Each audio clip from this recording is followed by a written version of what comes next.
দ্বিতীয় যে প্রশ্নটা করব, যে আপনার যে বিপক্ষে বিজেপির যাকে প্রার্থী করা হচ্ছে তাপস রায়, তার সম্পর্কে আপনি কি বলবেন? কারণ বলা যেতে পারে আপনার বাবা সাধন পাণ্ডে এবং আপনার পরিবারের সঙ্গে তার কিন্তু অত্যন্ত ভালো সম্পর্ক, এবং অলরেডি তিনি আমাদেরকে আজ তাক বাংলাকে একটা সাক্ষাৎকার দিয়েছেন, একদম কোনো ব্যক্তিগত আক্রমণ না করে। আপনাকে আপনার সম্পর্কে তাকে যখন আমরা জানতে চেয়েছিলাম, তিনি বলেছেন যে আপনি তার কন্যা সম। রাজনীতি প্রতিপক্ষ লড়াই তো থাকবে, কিন্তু এই যে একটা পারিবারিক সম্পর্ক, সেই জায়গা থেকে কি বলবেন? আজকে সকালবেলা ওনার আমার মায়ের সঙ্গে দেখা হয়েছিল এবং উনি জানিয়েছেন বা ওরা দুজনে কথা বলেছে, সেটা আমি দেখলাম মিডিয়াতে আছে, যে আমি বৌদিকে বাপের বাড়ি ছাড়তে যেতাম আর বৌদিকে বাপের বাড়িতে নিতে যেতাম। আপনি যে বললেন আমার বিপক্ষে, আমি তো মনে করি না তাপস রায় আমার বিপক্ষে, আমি মনে করি তাপস রায় আঙ্কেল আমার পক্ষে। নমস্কার, আপনারা দেখছেন আজ তাক বাংলা, আর এই মুহূর্তে একেবারে সরাসরি আজ তাক বাংলার মুখোমুখি হচ্ছেন মানিকতলার তৃণমূল কংগ্রেসের প্রার্থী শ্রেয়া পাণ্ডে। আমরা একেবারে সরাসরি লাইভ, বলা যেতে পারে যে কলকাতার যে 11টি যে বিধানসভা কেন্দ্র আছে, তার মধ্যে মানিকতলা বিধানসভা কেন্দ্রটিকেও আমরা হাই ভোল্টেজ বিধানসভা কেন্দ্র বলছি। প্রথম যে বিধানসভা কেন্দ্রটি আমাদের একেবারে সবার নজর থাকবে এবারে 2026-এর বিধানসভা নির্বাচনে, সেটি হচ্ছে ভবানীপুর। আমরা দেখেছি মুখ্যমন্ত্রী মমতা বন্দ্যোপাধ্যায়ের পাল্টা সেখানে কিন্তু বিরোধী দলনেতা শুভেন্দু অধিকারীকে বিজেপির পক্ষ থেকে প্রার্থী করা হয়েছে। তবে এই বিধানসভা কেন্দ্রতেও এবার লড়াই কিছুটা, যেটা রাজনৈতিক মহল মনে করছে যে এই কেন্দ্রে অবশ্যই শ্রেয়া পাণ্ডে অনেকটাই এগিয়ে, এটা আমরা প্রথমেই বলতে পারি। কিন্তু তাপস রায়ের মতো হেভিওয়েট পোরখা বর্ষিয়ান নেতা, তাকেও কিন্তু বিজেপির পক্ষ থেকে প্রার্থী করা হয়েছে।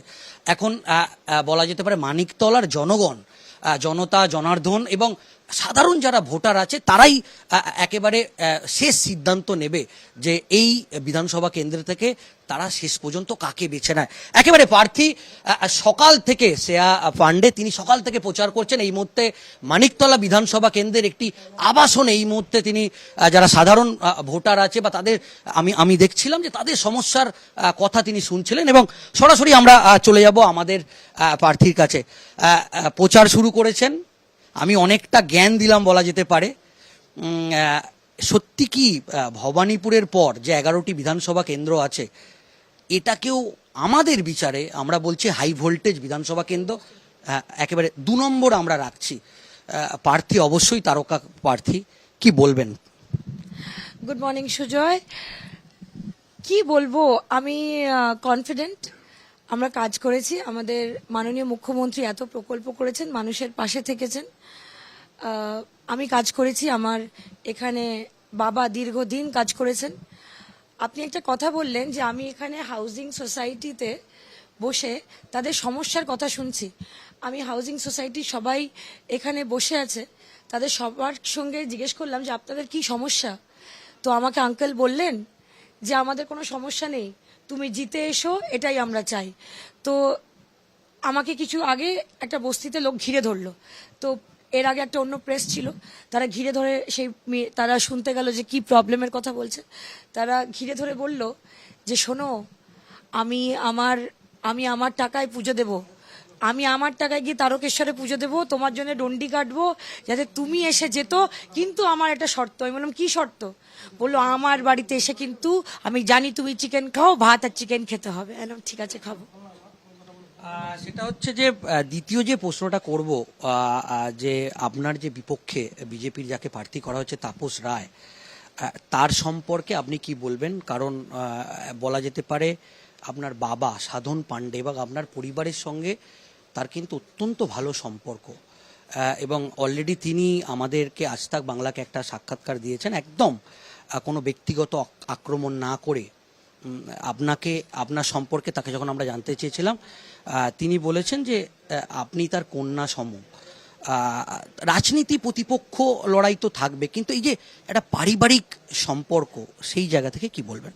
আজকে সকালবেলা ওনার আমার মায়ের সঙ্গে দেখা হয়েছিল এবং উনি জানিয়েছেন বা ওরা দুজনে কথা বলেছে, সেটা আমি দেখলাম মিডিয়াতে আছে, যে আমি বৌদিকে বাপের বাড়ি ছাড়তে যেতাম আর বৌদিকে বাপের বাড়িতে নিতে যেতাম।